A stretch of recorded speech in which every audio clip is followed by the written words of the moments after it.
Welcome to the Green Transition Show with me, Dr. Francis Tuokuu. In today's episode of the Green Transition Show, we are looking at electricity pricing. We want to understand the role of the Public Utilities and Regulatory Commission in fixing electricity prices or in determining electricity pricing.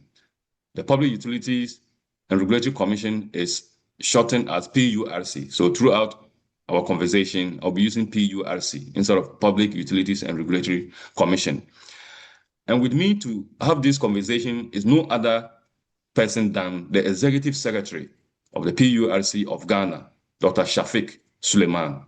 Welcome to the show, Doc. Good morning to all your cherished viewers and subscribers. I think it's a privilege to be on your show and also to contribute my my my quota to the success of your program and also contribute to the conversation around green transition with regards to what the Public Utilities Regulatory Commission is doing in Ghana, and possibly look for a way to also create an avenue for us to share knowledge, see how best we can transmit that into reality. Thank you for having me, Dr. Francis. It's really a privilege to have you on the show. We know you have a very busy schedule, but you've taken time off to have this conversation with us. And as you said, we are contributing to knowledge. So I will ask that you introduce yourself, to our audience, and for viewers who are not familiar with the work of the PURC, please briefly tell us your mandate, the mandate of the PURC, and the role it plays in determining, or the role it plays in Ghana's energy sector generally. Okay, once again, thank you, Francis, Dr. Francis. PURC can also be shortened as PEC. So you can call PURC in short as PEC as well. So I think PURC, the Public Utilities Regulatory Commission, is a creature of an act of parliament called the Public Utilities Regulatory Commission Act 1997, Act 538, which creates the commission, and the commission has a mandate contained in Section 3 of the Act, which is quite clear to set rates, develop rate setting guidelines, and set rates for utility service providers and then the Ghanaian consumer. But basically, let me introduce myself first. As you indicated, my name is Shafic Suleman. I have a PhD in energy economics or energy and development studies. I'm also having a background in energy risk professional from Global Association of Risk Professionals, ERP, and GAP from the US. I think basically, for a very long time, I've dedicated majority of my life to study energy and energy-related issues. Did a master's program in energy, did a PhD in energy, as I've indicated, and also did a professional program in energy risk professional from the US. And currently, too, I have an LLB. I'm also a professional law student at Makola, trying to get things sorted out from that angle. But I've been on the position for the last 1.5 years. I was one of those that His Excellency, the President of the Republic of Ghana, appointed quite early because the country was in an IMF program, and we needed to ensure that we are able to implement most of the conditionalities from the IMF, including major structural issues within the energy sector and the World Bank as well. So I got my appointment 23rd January 2025, just immediately after the swearing in and some other few major appointments so that we could carry on the activities of the commission. So far, the commission has been able to successfully carry out its mandates, and hoping that we continue to carry out our main mandate. The mandate is very simple and short: to serve the interests of the Ghanaian consumer in utility service provision. That's the first categorical mandate as captured in the memorandum from Parliament in establishing the Act. And subsequently, the Act then emphasizes on the protecting the interests of the investor and also protecting the interests of the utility service provider. So we have a balancing act whereby we look at how to ensure that the utility service provider and then the investor have a very conducive environment, have a very conducive, reasonable, respectable environment to invest adequately within the sector, and then also make the service available to the Ghanaian consumer at reasonably determined tariff and at a convenient tariff that will not overburden the Ghanaian consumer, and at the same time providing the service. So we call it quality of service, ensuring that the power is available. That's the most important thing. After being available, also ensure that the power is stable, reliable, and at a very reasonable economic tariff that will not overburden the Ghanaian consumer. And at the same time, you are balancing the interests of government, there's politics here, there's CSOs, civil society groups, there's TUC, Ghana Trade Union, Congress, there's AGI. I mean, there are multiplicity of other stakeholders that you need to handle and work with, including international organizations that have interest, IMF, for instance, World Bank. Then you are looking at the West African Regulatory Framework System, AFWA. We are looking at ERERA. There are some other major institutions that we work with hand in hand. That's for the power sector. Then we are also looking at, so we do regulation for the power sector, and we also do regulation for the water sector. Obviously, these are utilities, they are natural monopolies that requires the states to regulate. So far, Francis, this is what we've been up to. This is what we do as a commission, and this is what I've been up to. Thank you. Yeah, thanks for that detailed introduction and the mandate of the PURC, telling us the mandate of the PURC. But you didn't add your academic, credentials in terms of, you spend a lot of time at the University of Cape Coast teaching and doing research, and you and I have done quite a number of work together. We've published quite a number of papers together related to energy assets, renewables, etc. And so. And then we first met in 2012 at the Robert Gordon University in the UK for our masters. Whilst you were existing, I was starting. I was just about to start my master's program. So yeah.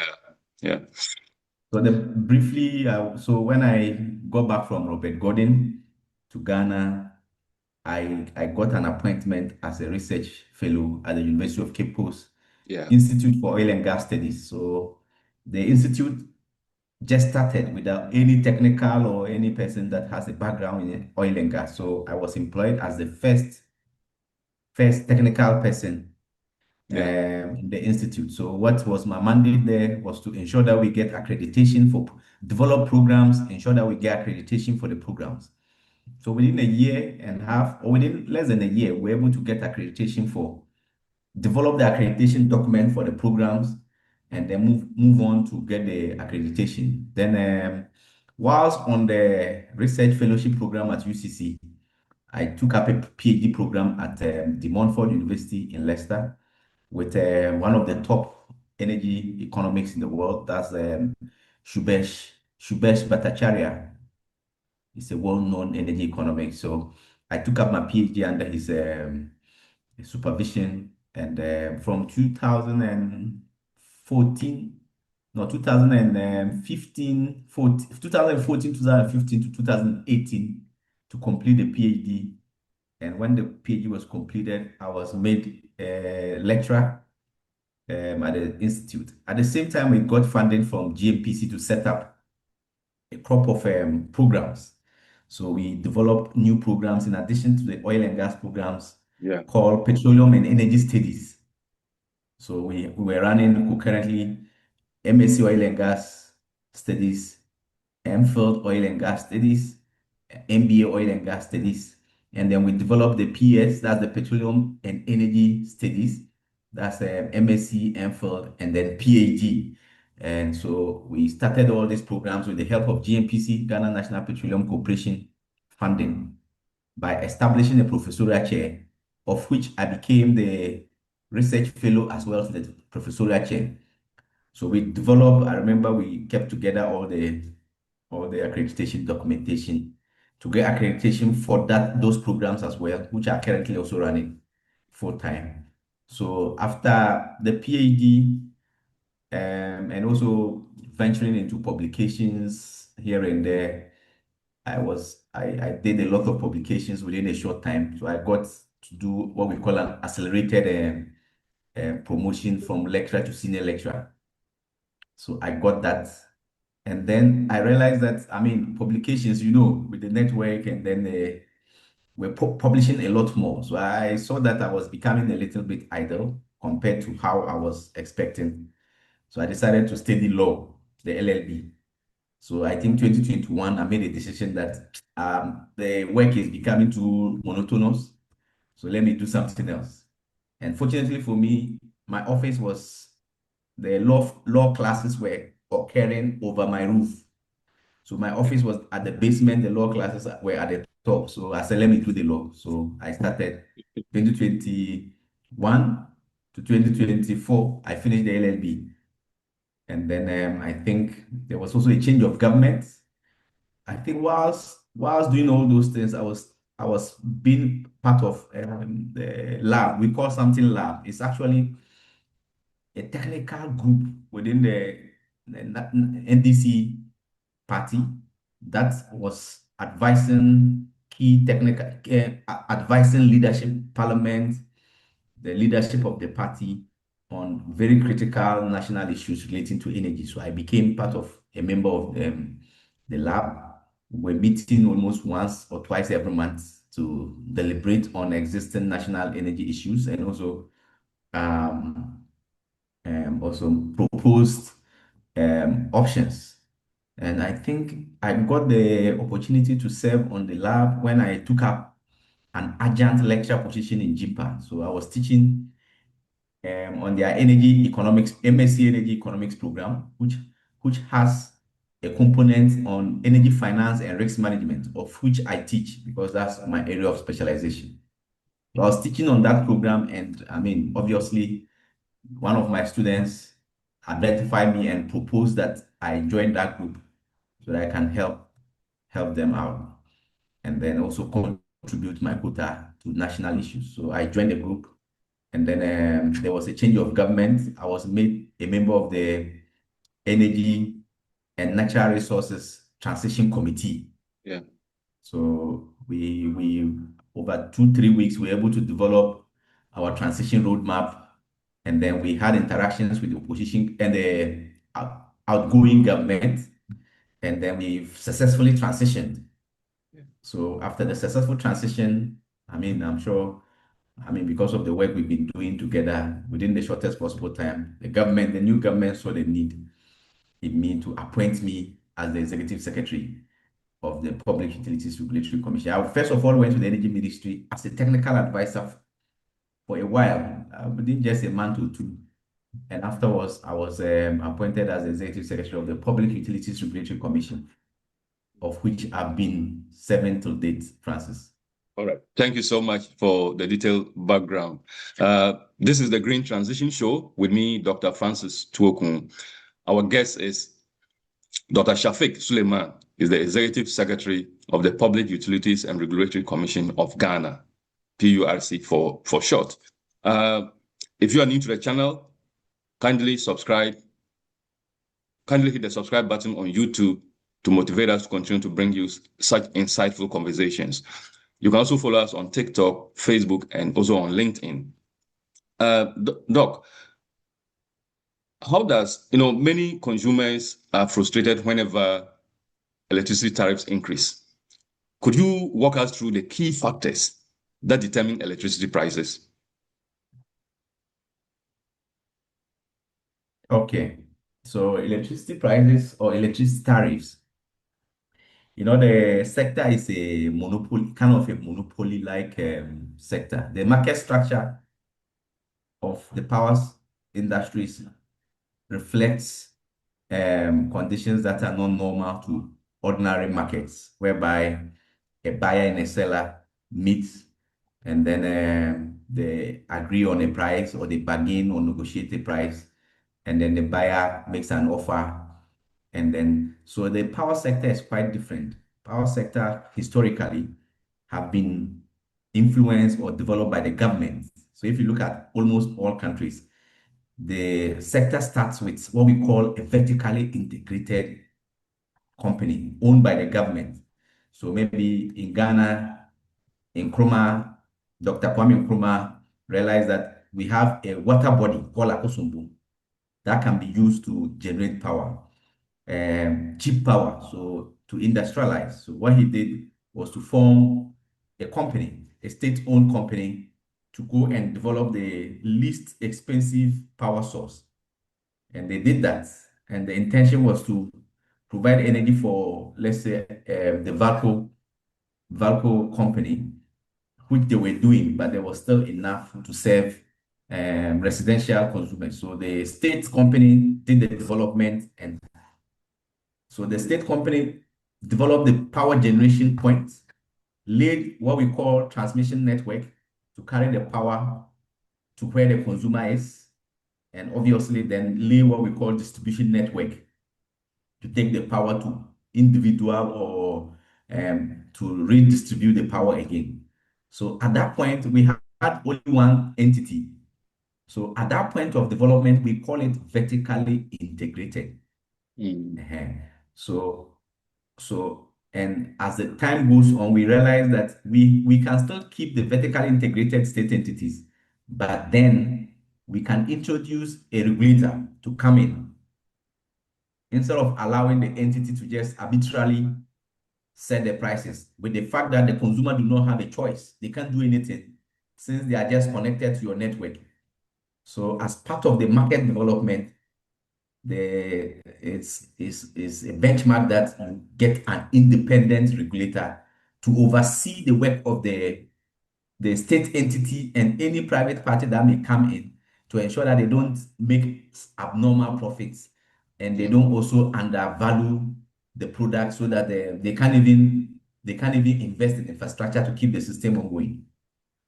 So this being established, then the state realized that let's get an independent regulator to oversee the pricing. So to serve as what we call the economic regulators within the sector, whereby the entity that is doing the investment will make the investment available to the regulator to assess, to see whether or not they deserve any increment in the cost they are requesting for. And they do this by creating a platform. So you create a platform where you invite the consumer to come and also invite the infrastructure investor or the entity to come. And the entity managing the infrastructure will come and make a presentation and tell the consumers, oh, I've been supplying you power all this while, and this infrastructure cost me 1 billion. This infrastructure cost me 2 billion. But I need to replace all of them. And I need to replace them in 3 years. In replacing them, it will require me to adjust your tariff by 2-3% so that I can get funding to come and upgrade to keep giving you the light. So the consumer will say, oh, is this not too much? I want the light, but is this not too much? Then we, the regulators, will come. Okay, since the investor is requesting for a tariff, the consumer is saying that it's too much. Let's look at a common ground. So we take the investment and analyze them, do benchmarking, compare to other places, and realize that, oh, what the investor says he wants to put in, this 1 billion, 2 billion, if you compare the prices in other jurisdictions, it's actually about, let's say, 900 million. That's one. And the investor, investors are so sharp. They want to always recoup their profit within the shortest possible time. So they will say, oh, payback period should be 2 years or 3 years. Then we will then also say that, no, I mean, if you do it 2 years, you front load the cost to the consumer. I mean, immediately the tariff will go high. Then over time, the tariff will then begin to decline. The consumer doesn't like it that way. Can you spread it for a very long time? Let's say 10 years, so that the unit effect on the consumer will be less. So That's the balancing act. Again, there may be instances where the investor wants to go for a loan of, let's say, 50% interest, or let's say 20% interest. We will say that no, let's split the loan for the project into two, what we call debt and equity. You can go for the debt, but make sure that the debt covers 70% of the investment you are bringing in. And then you must also make effort to take about 30% of your own equity to bring it in. And it also affects the final value of the project so that it will have a less impact on the investor, on the consumer. So we do that analysis every 3 years for the utility service providers. So we call it multi-year tariff order. Okay. So every 3 years, we'll look at the infrastructure base or the regulated asset base of the utility service provider and ensure that it is up to date in terms of depreciation. It's also up to date in terms of the cost of the product itself, the cost, investment cost, the loans, the amortizations. We put all together to ensure that really, I mean, the infrastructure the utility service provider is using to provide the service are cost reflective. When we do that, we then come out with a tariff for the multi-year. Then we announce it. Then within the after announcing the multi-year, which is every 3 years or 5 years, you realize that every other quarter, there are some 4 critical variables that are having a delta impact, delta or a gamma impact on the already established regulatory asset base of the utility. So those 4 factors, we call them hydrothermal mix. We also have inflation. We have WACOG. We call it WACOG here because it's more or less the weighted average cost of gas.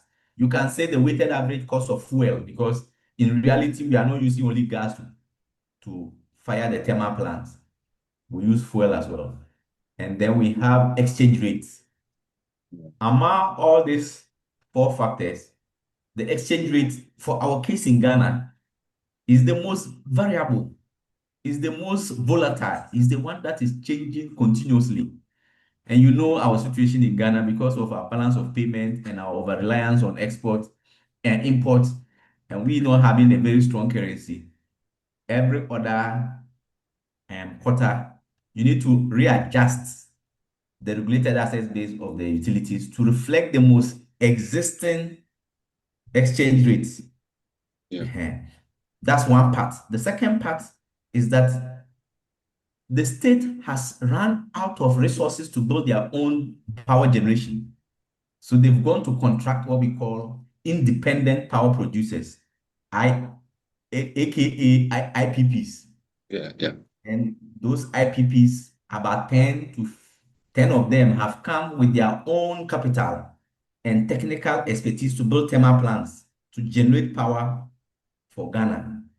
And that, so literally, the power that runs through my system now, about 70% of it is being generated by independent power producers. These are international companies that have mobilized funding to come and do the investment here. And they've signed long-term contracts with the state entity. So we call it off-taker agreements. Or they are called power purchase agreements. And then under it, we have what we call off-taker agreements. And the power purchase agreement, the pricing is denominated in dollars. So when the power is sold to the state entity at the end every day or every month, and the power is consumed, the Ghanaian obviously pays back or pay their bills with Ghana cedis, right? Yes. That's what is how the power revenues are collected by a distribution company. So when the revenues are being collected, that's one in cedis. We must pay back the power we bought from the IPPs in dollars. So you have to then go and convert you pay them in cedis, all right, but it is their mandate to go and convert it into dollars by the IPPs. Whatever discrepancy they get in trying to convert the cedis into dollars, they will come and they will invoice the state as extra debt. So you are better off ensuring that at all times the exchange rate in which you have used to set a tariff reflects the exchange rate they would take the revenues and convert to. If not already prima facie, already on the face value, you have made a loss because you'll be buying the power in dollars, you'll be collecting the revenue in cedis. But if you are unable to convert the cedis into the right amount of dollars you used to buy the power, we call it a shortfall. You already be making a loss on just the simple reconciliation based on exchange rate. And so the exchange rate must be kept at a pace where at all times there wouldn't be any discrepancy. Okay. So, and that is what we do for the quarterly tariff review. So the quarterly tariff review then takes these four critical factors and ensure that those four critical factors are within the limits of meeting the variations or the variability of the regulated asset base of the entities every quarter. Okay, thank you. As the country pursues clean energy, how will the transition to renewables, for example, affect electricity pricing, both in the short term and long term? So I think what the commission has come to meet, obviously we met a lot of challenges in the sector that were not attended to. For example, was how I've just described to you how payments in the sector are done. Yes. Previously, it was very difficult for the IPPs to even get funding payments because there were a lot of discrepancies, a lot of discretionary authority on people that really do not need to have those discretionary authority. So we've come and we've changed most of those structures, and we've moved towards some very basic factors that are commendable in regards to green transition. The first is even when there was a change of government, you realize they changed the name of the Ministry of Energy to Ministry of Energy and Green Transition. And that was to change the psyche and the mindset of all of us within the sector to begin to think green. We also made a law that says that government should open up competitive bidding for any additional power plants that will be coming in. And priority should be given to renewable energy first. So thermal power we know is very important and we need it as a base load and also as a foundational supports power source for the economy, for industrial development. But then going forward, we are adding more of solar. So I know we've quite recently signed a PPA agreement with a company to add about 900 megawatts of thermal. But I'm also much more aware that we are adding what we call BESS, battery energy solar projects, storage projects, about 200 megawatts at strategic BSPs, that's bulk storage points or bulk supply points across the country, especially within the urban area of Accra, to ensure that, peak periods, we are able to inject some power into those bulk supply points to keep power stability. That's the first one. The second one is there's a company called Bui Power. I'm much more aware that Bui is also adding about a 200 megawatts solar plant.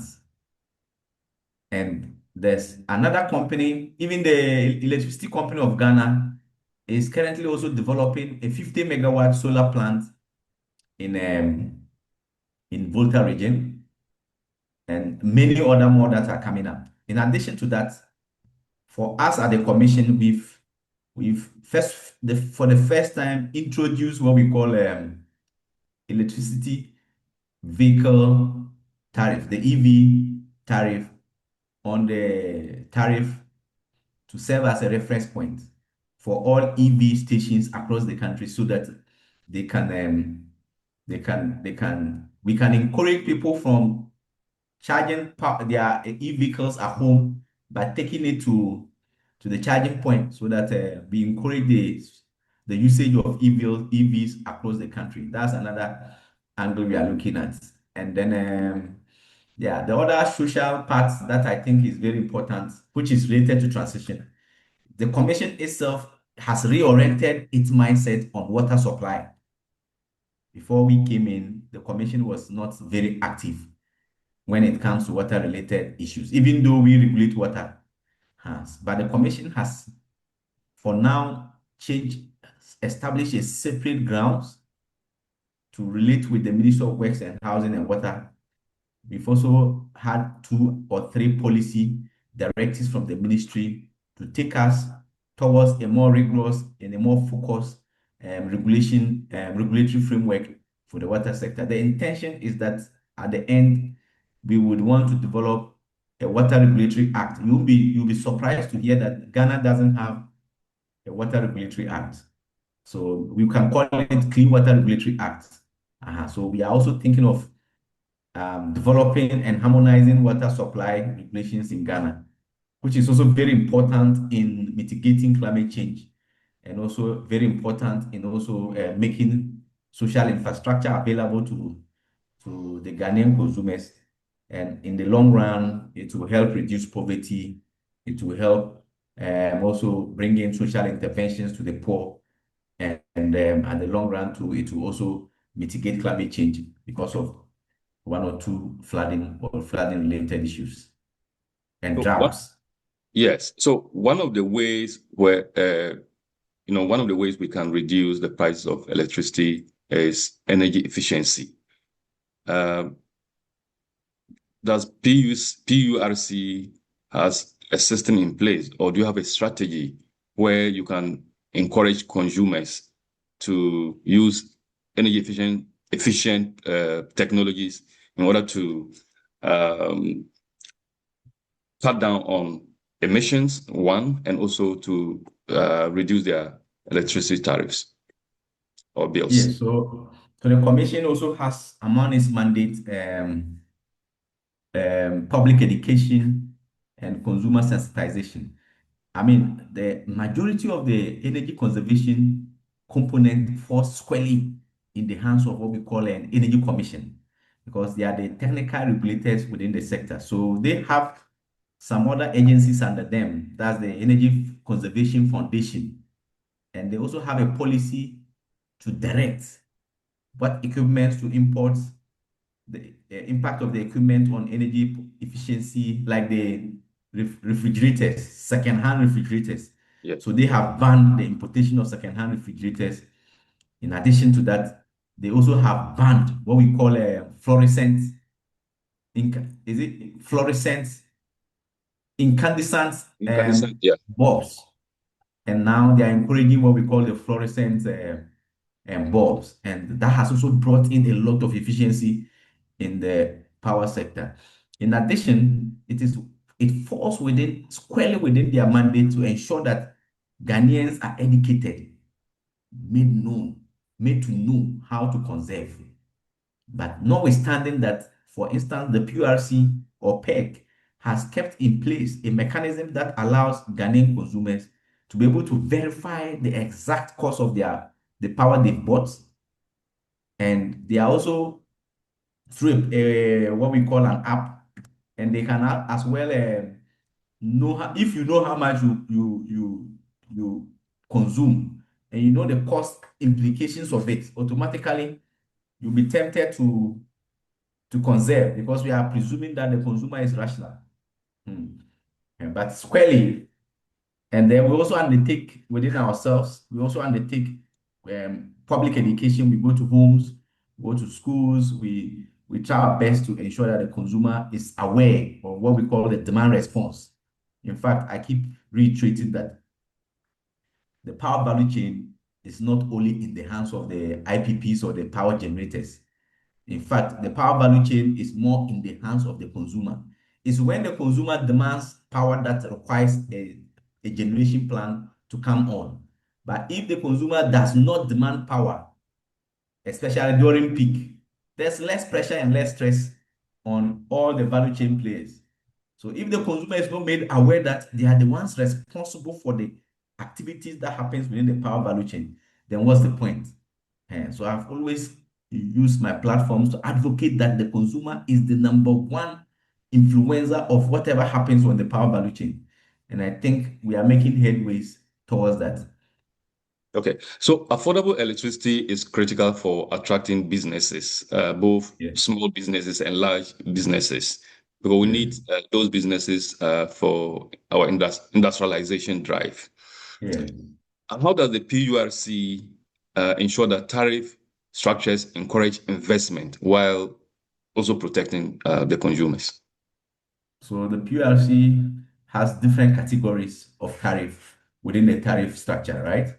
So we have tariff for lifeline consumers. Lifeline consumers are about, let's say, 1 million Ghanaians, mostly in the north where you and I come from. And then we have residential consumers. The residential consumers, we have two brackets, consumers from 0 to 300, let's say 50 to 300 brackets, kilowatts.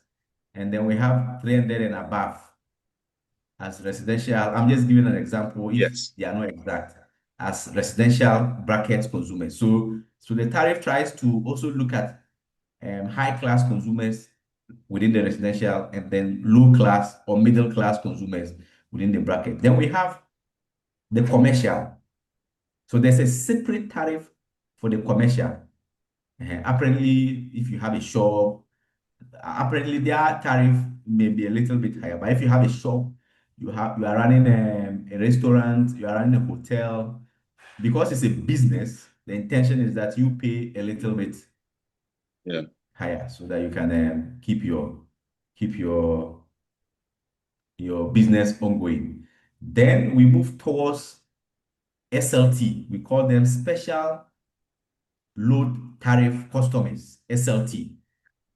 SLT are the agri processing companies. We have manufacturing companies like Unilever and all those other entities that run businesses in Tema, which you are very familiar with. So that tariff category is also for them, SLT or special load tariff. So, and it's also is done in such a way that we compare it within the sub-region and we also compare it within the global benchmark to ensure that we don't overburden these consumers. In any case, those some of the SLTs, they actually also invest in the infrastructure that is used to provide them the electricity. So we find a way to let them set the, we call it infrastructure contribution or a co-financing of infrastructure so that they can set it off within the system. Then we have MV2. MV2 is medium voltage category 2, which is for what we call steel companies. Mm. Uh-huh. The steel companies, steel is huge business in the world, and steel is literally what we use to construct our houses, our roads, our hospitals. So you want to discourage complete importation of this steel into the country. You want to encourage some internal production. So we have given a special category tariff from the top to these MB2 steel companies so that they can get electricity at a relatively reasonable tariff that is also competitive, because you don't also want some people to go and import steel from China or India into Ghana, and it will be far cheaper than what is being produced internally. So you are sure that you take care of it. Then we have what we call HV, high voltage customers. Then we have LV, low voltage customers. So all these categories are captured within the tariff when we are announcing, and they all have different tariffs. And the intention is that they represent different industrial consumers that require special treatment, so that they wouldn't be a burden to everybody. Okay. So, how does Ghana's electricity pricing compare with that of other African countries? And what lessons can Ghana learn from successful regulatory models elsewhere? Thank you. So I did. When I came in at the beginning, I was hearing that, oh, Cote d'Ivoire has cheaper electricity tariff. That's why businesses are moving from Ghana to Cote d'Ivoire. Yes. And I mean, Ghana's electricity tariff is not competitive, and I hear it at top level. So I decided to do a study. As you know, research. I kept together a team for us to do a study. And after doing the study, you see, research is very important. It shocked me to the bone. Apparently, our electricity tariff, tariff making structure, the rules governing the electricity tariff system, the regulatory system, our even the electricity access is far better than Cote d'Ivoire. Cote d'Ivoire is like miles away from us. We have better regulatory systems for certain electricity tariff. We have better guidelines for certain electricity tariff.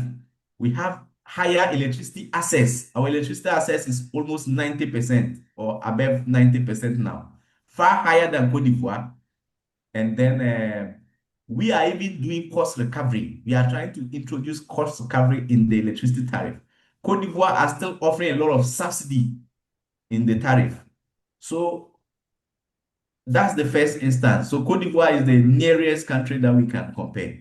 Aside that, as for the others, Burkina Faso, Ghana gives them electricity and they are landlocked.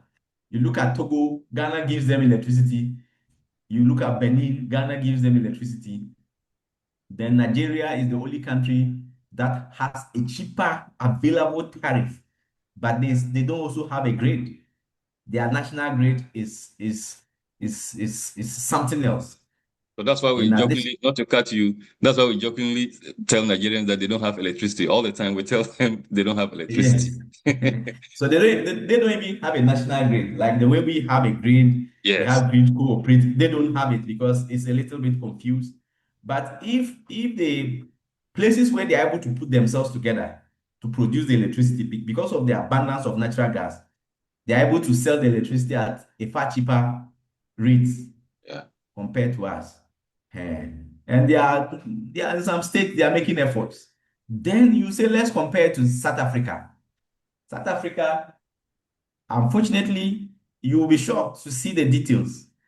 South Africa electricity prices are now hedging up. They are not cheap.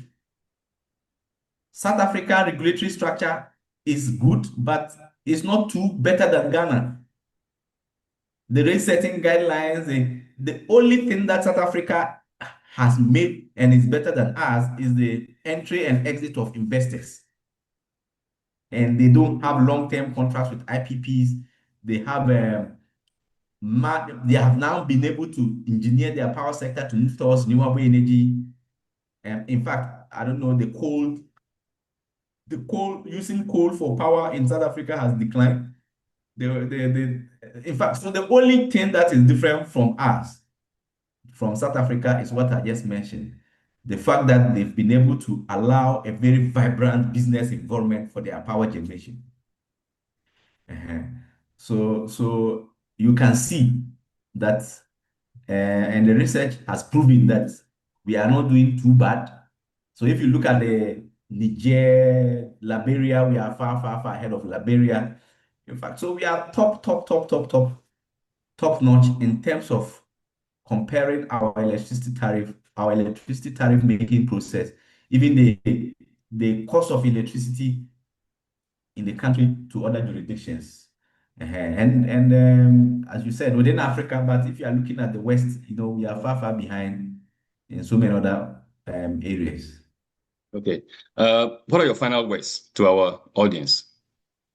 they should take interest in learning about the regulatory sector, and they should also take interest in ensuring that we all own up, because the power sector is not for just the investors, neither is it just for the utility service providers. The consumer is the king. The consumer is the most important element of the power sector value chain, and they have a critical role to play. My job 100% reliant on serving the consumer. When I wake up every day, my intention or my aim is to ensure that the consumer is satisfied. How do I satisfy them? Is to ensure that the light is available 24/7. That's my aim. 365 days in a year. That's my aim. And to also ensure that they get the light at a relatively cheap price that will not overburden their incomes, their purchasing power parity, and also their disposable incomes. That's my intention, and also to ensure that the light is stable to drive economic growth, economic development. But then I would want to also encourage them, consumers, to take full responsibility of their power needs and also help minimize the costs they are incurring on power, so that it would also lead to a much more efficient, they also conserve power, efficient value chain, so that we can serve them better. Without them, the utility service providers, we are no more. The regulator has no value when the interest of the consumer is not satisfied. So my last words are the consumers, we love them, and we appreciate the work we've been doing for them, and we also encourage them to have some patience with us when we are facing any interruptions. Thank you, Francis. Thank you so much, Dr. Shafic Suleman, for being on the show. Viewers, this is where we draw the curtain to a close. We thank you for watching. We encourage those of you who have not subscribed to the channel on YouTube to do so. You can also follow us on LinkedIn, TikTok, and also on Facebook. And watch out for promotion codes. We hope to see you again next time.